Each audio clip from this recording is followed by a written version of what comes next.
And finally, new rule: if Jared Kushner is going to be in charge of peace in the Middle East, trade with China, solving the opioid epidemic, reforming the criminal justice system, and reinventing government, he must speak.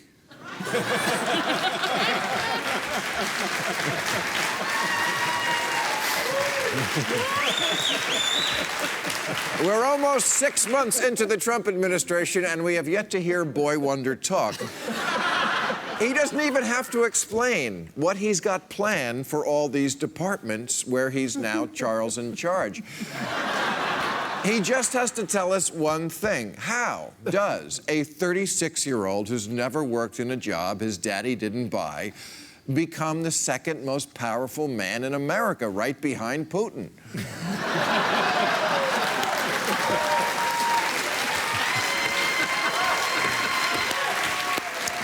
But I got to tell you the answer. The reason why Jared doesn't speak is he doesn't have to. He's never had to ask for anything. He didn't have the grades or SAT scores to get into Harvard, but then his father gave Harvard $2.5 million, and they suddenly realized that Jared was Ivy League material after all. One clue: your enrollment may not be entirely merit-based when your acceptance letter comes with a receipt.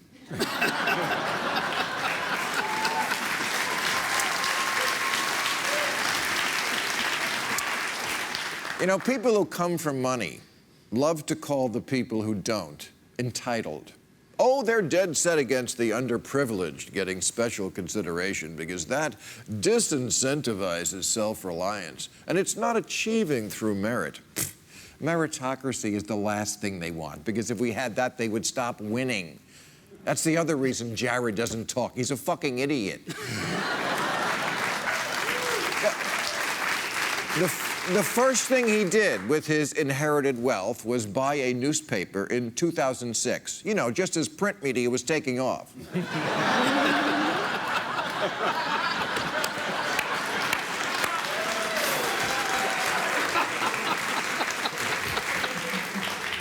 Then in 2007, he used his father's fortune to pay the highest price ever for a New York City building, right before the economy and New York real estate collapsed.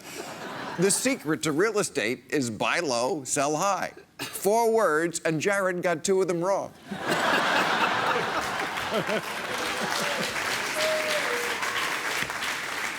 Jared's the one who told Trump that firing Comey was a good idea. He's the one who thought he could get away with having a secret meeting with Kislyak, the 500-pound Russian ambassador, who everyone knows is constantly being surveilled. This guy is recorded so much he's up for a Grammy.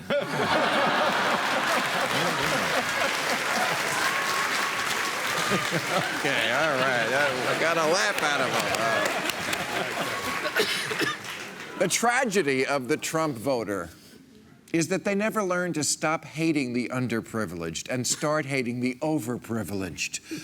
The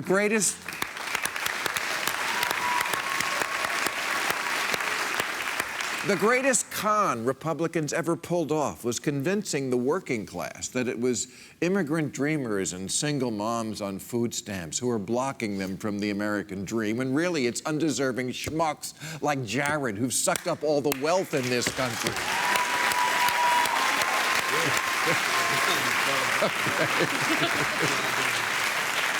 And that, you know, that's the thing about rich guy affirmative action. It's quiet and invisible, but very toxic, like farts from a vegetarian.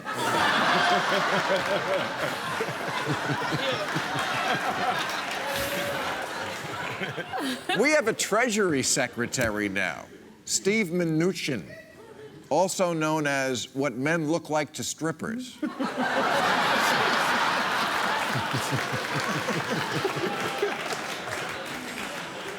Who is a former partner at Goldman Sachs, who got to be a partner at Goldman Sachs the old-fashioned way. His father was a partner at Goldman Sachs.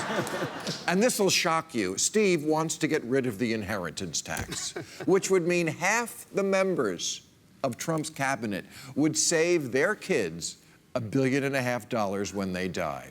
Oh, rich kids. You know, they don't inspire a lot of love just by looking at them. But judging by every single Republican policy, they are our most precious natural resource.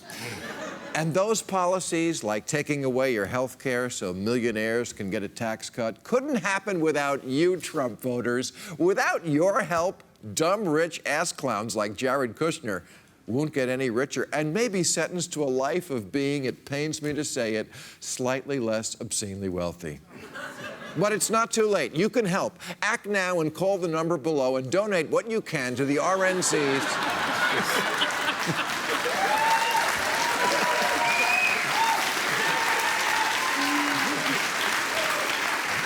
Donate what you can to the RNC Save the Rich Fucks campaign.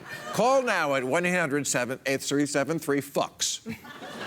That's 1-800-373-FCKS. Leave you out, because God knows they will.